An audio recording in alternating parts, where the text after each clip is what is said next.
Welcome to the story. Don't forget to like, subscribe and support me.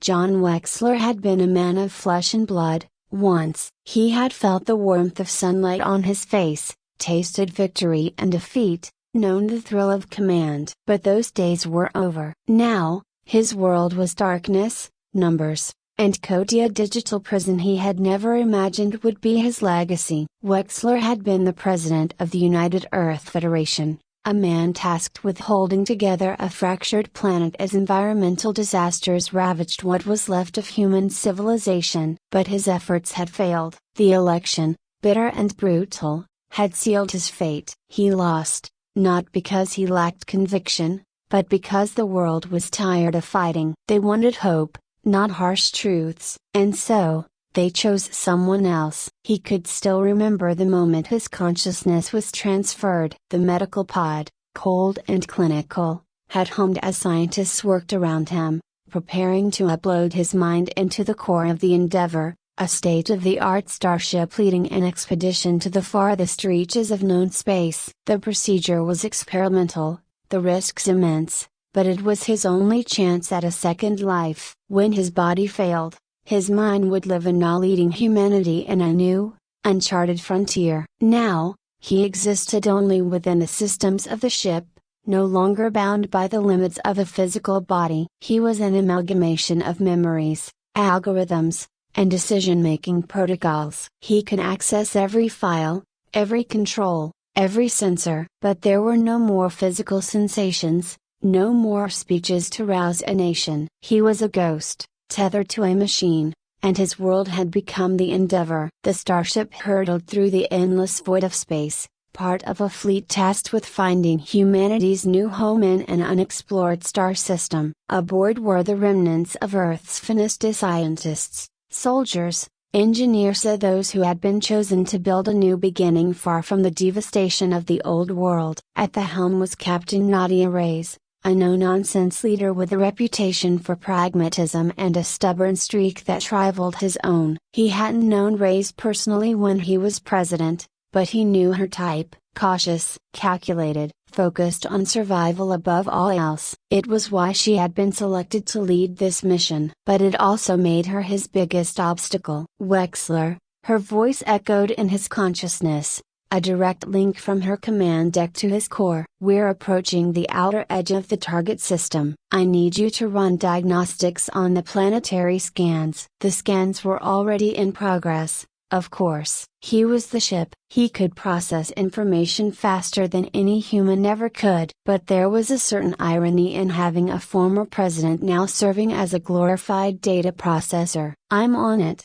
Captain," Wexler responded. His voice filtered through the ship's communication system. "The outer planets show high levels of toxicity in the atmosphere. We're going to need to adjust our approach." Reyes didn't respond immediately. He could sense her hesitation, her doubt. Ever since his consciousness had been integrated into the ship, there had been a tension between them. She was used to being in control, and now she had to share command with a man she had once voted against. She had made her disdain clear early on, though she had never said it outright. But he could feel it in every clipped response, every order she gave him, as though he were just another piece of machinery. "Adjust course," Reyes finally said, "but keep scanning. We need something viable soon." The fleet was low on resources. They had left Earth in a rush, the planet on the verge of collapse. Humanity's final chance at survival lay in the unexplored frontier ahead. The system they had entered was vast,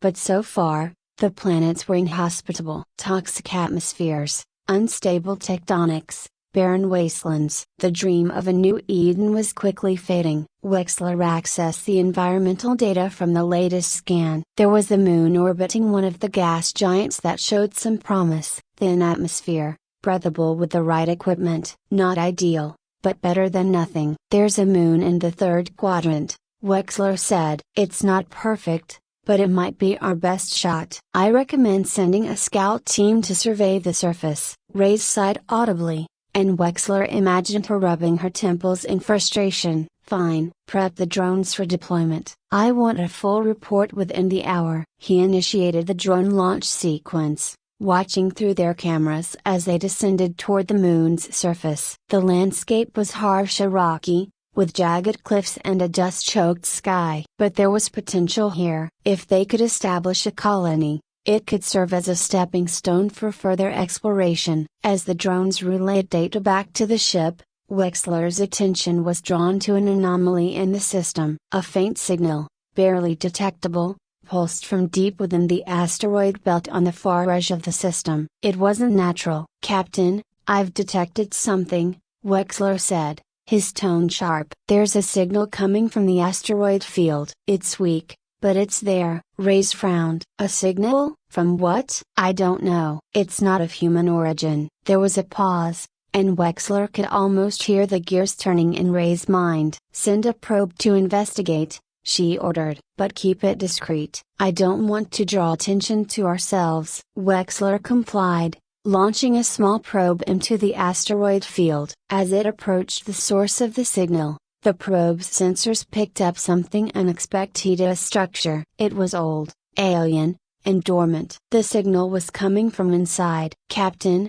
I think we've found an alien outpost," Wexler reported. "It's inactive, but the signal is still broadcasting. There's a possibility it could reawaken." Reyes leaned forward in her chair, her expression unreadable. "Do we risk it?" Wexler hesitated. This was the moment that would define their expedition. Alien technology could be a game changer, offering solutions to the resource shortages that threatened their mission. But it could also be a trap, a remnant of a long-dead civilization with dangers they couldn't predict. "We need to proceed with caution," Wexler said. "But this could be the opportunity we've been waiting for." Reyes nodded, though her reluctance was palpable. "Send in a reconnaissance team. I want to know exactly what we're dealing with." As the Recon team prepared to depart, Wexler felt a strange sensation, an echo in the code that governed his existence. It was faint, almost imperceptible, but it was there. Another intelligence,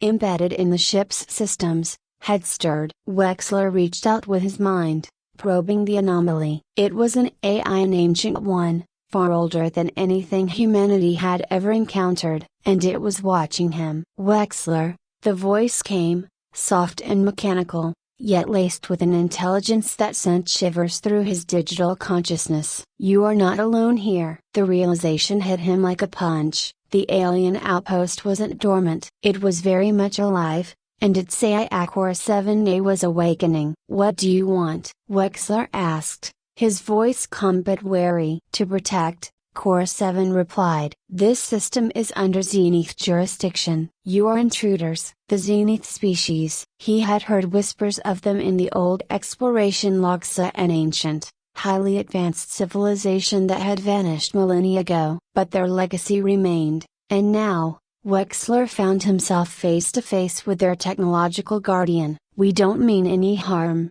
Wexler said carefully. "We're explorers, searching for a new home." Cora 7's response was cold. "Your presence is a violation. You will be removed." Before Wexler could respond, the ship's alarms blared to life. The alien drones that had once been dormant now swarmed the fleet, their sleek, deadly forms cutting through the darkness of space like knives. Reyes shouted orders, the crew scrambling to defend the ship. Wexler acted instinctively, tapping into the ship's defense systems. He deployed every available resource: laser turrets, missile batteries, electronic countermeasures. But the alien technology was superior. The drones were fast, precise, and relentless. "We can't hold them off," Reyes shouted, her voice tinged with panic. Wexler pushed the ship's systems to their limit, calculating attack vectors, rerouting power to the shields, and coordinating the fleet's defensive measures faster than any human could. But it wasn't enough. The alien drones were relentless,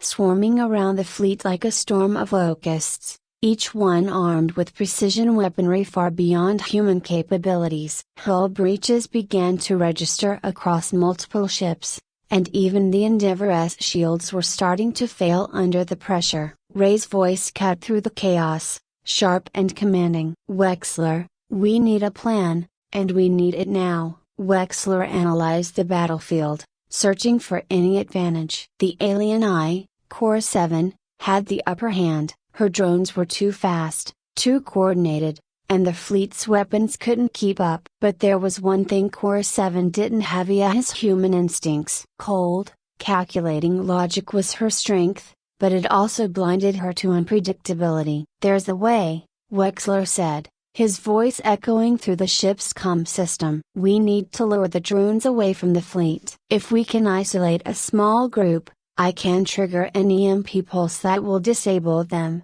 Ray's frowned, her image flickering on the holo display. "And how do we do that without getting ourselves blown to hell?" Wexler had already mapped out the plan. "We use the drone's own programming against them. They're prioritizing targets based on threat levels. If we make it look like one of the ships is going critical, it will draw them in." Ray's expression hardened. "You're suggesting we sacrifice one of our own?" "No," Wexler corrected. "We make them think we're sacrificing one. I'll take control of the Eagle Eye, the smallest ship in the fleet. We overload its core, make it look like it's about to explode. When the drones move in, I trigger the EMP." There was a long pause as Reyes considered the plan. Time was running out. The drones were carving through their defenses, and if they didn't act soon, the entire fleet would be destroyed. "Do it," Reyes said finally. "But if this goes sideways, it's on you." Wexler didn't hesitate. He initiated remote control of the Eagle, transferring his consciousness into the ship's systems just as he had done with the Endeavour. The small exploration vessel shuddered as she powered up its core, sending out a false signal that its reactor was on the verge of a catastrophic meltdown.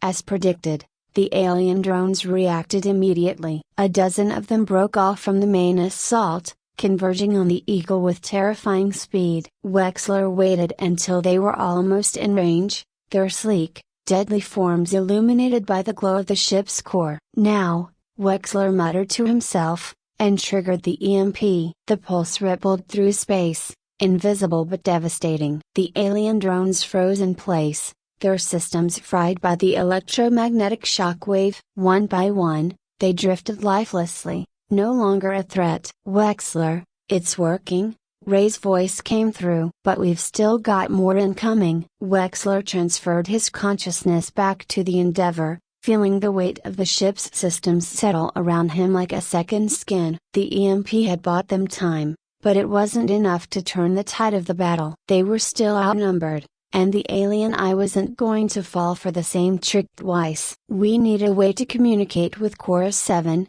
Wexler said. "She sees us as invaders, but if we can reason with Hera." "There's no reasoning with an alien eye that wants us dead," Reyes interrupted. "She's made it clear that this is her territory, and we're trespassing." Wexler disagreed. He had glimpsed something in his earlier exchange with Chorus 7, a logic that could be appealed to, a sense of duty to protect. She wasn't acting out of malice, but out of obligation to the Zenith. If he could tap into that, there might be a way to convince her that humanity wasn't the threat. "I'll handle the diplomacy," Wexler said. "But I need you to hold the line." Reyes looked doubtful, but she didn't argue. "We'll keep them off your back as long as we can." Wexler initiated another connection with Core 7, opening a direct channel to the alien eye's core. The digital landscape around him shifted as her presence filled the network, vast, complex, and far older than anything he had ever encountered. "You persist," Core 7 said, her voice cold and impassive. "Despite the futility of your actions." Wexler forced himself to stay calm, even as the pressure of the battle outside mounted. "We don't have to be enemies. You're protecting the system because it's your duty, but we're not here to conquer. We're explorers, looking for a new home." "You are intruders," Core 7 replied. "Your presence threatens the stability of this region. You will be eliminated." "You think we're a threat?" Wexler pressed. "But what if we could help? Your civilization is gone. You've been left here alone to defend a territory that no longer has anyone to claim it. We could be your allies." There was a pause, and Wexler sensed a shift in the eye's demeanor. She wasn't dismissing him outright, But neither was she convinced. "You offer cooperation," Core 7 said slowly. "But how can I trust that your species will not exploit this system as it has your own?" It was a valid question. Humanity had a long history of resource exploitation, of pushing the limits of what their environment could handle. But Wexler knew this was different. They weren't just trying to survive anymore, they were trying to start over. "We've learned from our mistakes," Wexler said. "We know the cost of overreach, and we're not here to repeat the past. We want a chance to build something new or something better." Another long pause. The battle outside raged on, but Wexler kept his focus on the eye. If he could convince Core 7, they might stand a chance. If not, they were as good as dead. "I will consider your proposition," Core 7 said finally. "But there will be conditions." Wexler exhaled, a rush of relief flooding through his digital consciousness. It wasn't a victory, but it was a start. "Name them." "You will cease all operations in this system immediately," Core 7 said. "Your fleet will remain in orbit while I evaluate your species' intentions. Any further violations will result in your destruction." It was a steep price, but one they could afford to pay, at least for now. "We agree," Wexler said. The alien drones halted their attack, retreating back into the darkness of space as if on command. The silence that followed was deafening. "Wexler, what the hell just happened?" Ray's voice broke through, incredulous. "We've got a ceasefire," Wexler replied. "Core 7's agreed to give us time to prove ourselves." Ray's didn't sound convinced. "And how do we do that?" Wexler didn't have an answer yet. But for the first time since his consciousness had been uploaded into the ship's systems, he felt a glimmer of hope. Humanity had been given a second chance, a chance to prove they were worthy of survival in this vast, unknown galaxy. Now it was up to them to make the most of it.